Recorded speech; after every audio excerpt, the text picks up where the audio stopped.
Hey guys, welcome back to Electrical Car Repair Live. Thank you guys for watching and subscribing to the channel. In today's video here we'll be working on a Ford Edge, but what we'll be doing here actually guys, we'll apply to Lincoln MKX as well guys, because both of them share the same platform, same engines guys.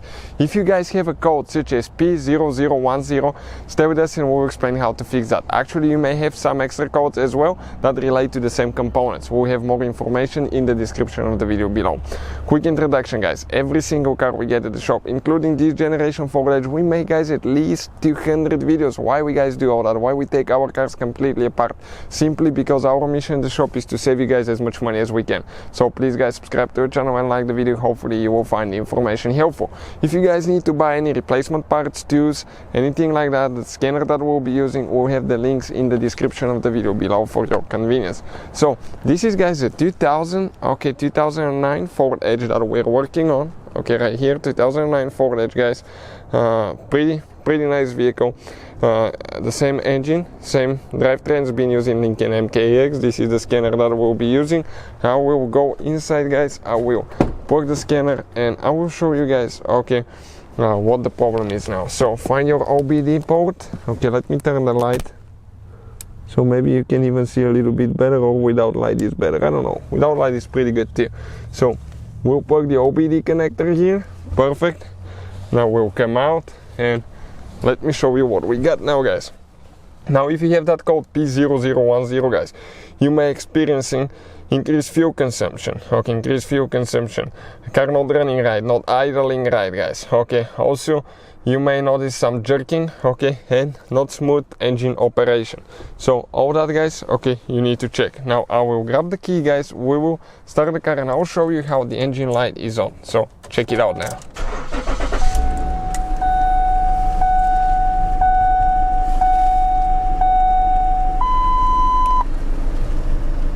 Engine light guys just stays on. Okay, I'll rev it up, engine light still on. So what we'll do, we'll turn the car off, turn the ignition back on, and I have the scanner here. We'll click OBD, it's connecting now. It will just take a little bit of time and I'll show you okay what else we need to do guys. Now what is happening? Okay, the computer is establishing communication with the engine computer. We have one code found, okay, right there. Now we click read codes, and the code that we have, always check stored and pending, because we may have an extra code guys under pending. P0010, a camshaft position sensor guys, a camshaft position sensor with the engine light guys. Okay, engine light just being on.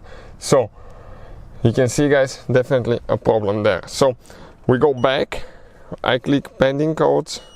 What do we have there? Same thing, bank one. So I will go ahead, turn the ignition off, we'll open the hood guys and we'll show you okay what we'll be doing now. So let's open the hood.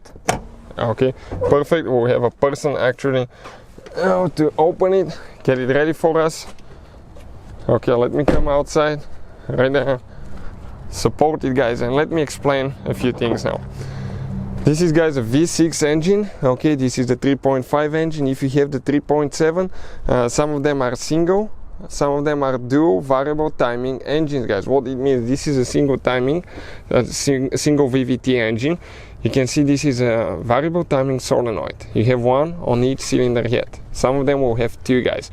Intake and exhaust, that is for the later generation.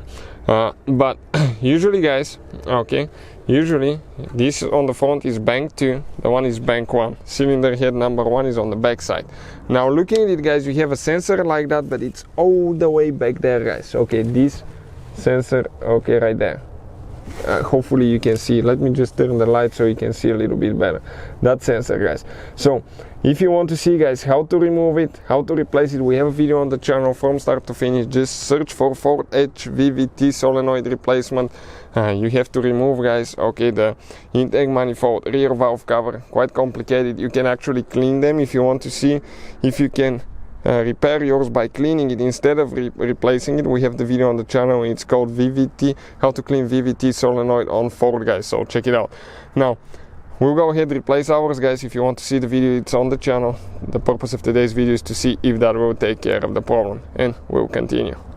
So the solenoid guys has been replaced. I will go inside, we're going to start it one more time and see Okay, what will happen? Let's turn the ignition back on. Ignition is back on. Okay, I will go back here and we'll click erase codes. Erase done. So what we'll do now, guys, okay, we'll go to read codes. Let's load. We'll start the car. We'll start the car and we'll check pending codes. If you have a code, usually it's going to pop up in the first minute, and so far, guys, okay, nothing. So that definitely takes care of the problem. Thank you for watching, guys. Please subscribe to our channel for more videos and see you guys next time.